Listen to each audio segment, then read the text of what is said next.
Welcome back everyone. So we have understood what is a cooperative society. Now let's focus on the features of cooperative society one by one.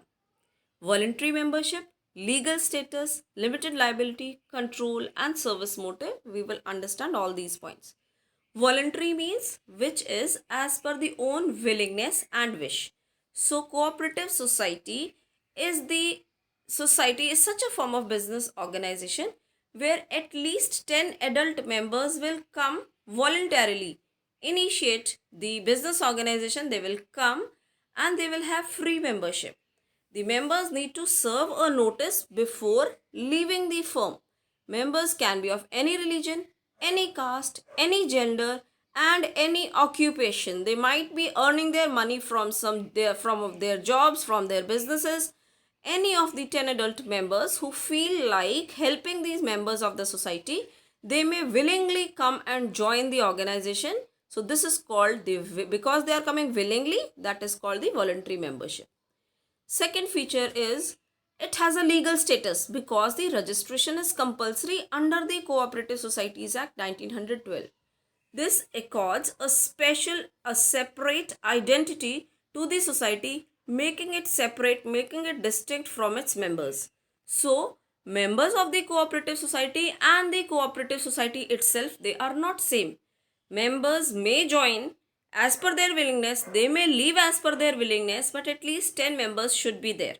So, this gives a separate identity to the existence of a cooperative society. Society has the right to enter into the contracts, hold the property in its own name, sue, that is, it can file a case in the court of law, and can be sued, that is, others can file a case in the court of law against the name of the cooperative society and not the members. So, entry and exit of members will not affect the continuity as it has a separate legal status, it has a separate legal identity. Now, limited liability. Liability of the members of the cooperative society is always limited. It is limited to the extent of capital contributed by them. This defines the maximum risk that the member can bear.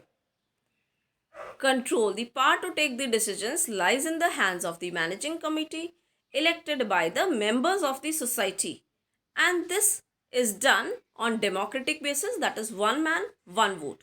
On the basis of the votes received by the members of the society, this managing committee is elected and formed, which controls the entire business organization. Every member has the right to vote irrespective of the shares, irrespective of their capital contribution in the business organization. Every member has right to vote. Next is basic motive is not profit earning. It is service motive. It lays emphasis on the values of mutual help and welfare. It works to accomplish service motive, distribution of surplus or dividend to the members in conformity by the bylaws of the society, by the rules, terms and conditions of the society. The surplus is distributed, but surplus is not much because their main aim is not to earn the profit. Aim is to serve the society. I hope that you are clear with what is the meaning of cooperative society and what are its features. In next video, we learn about its merits and limitations. Thank you.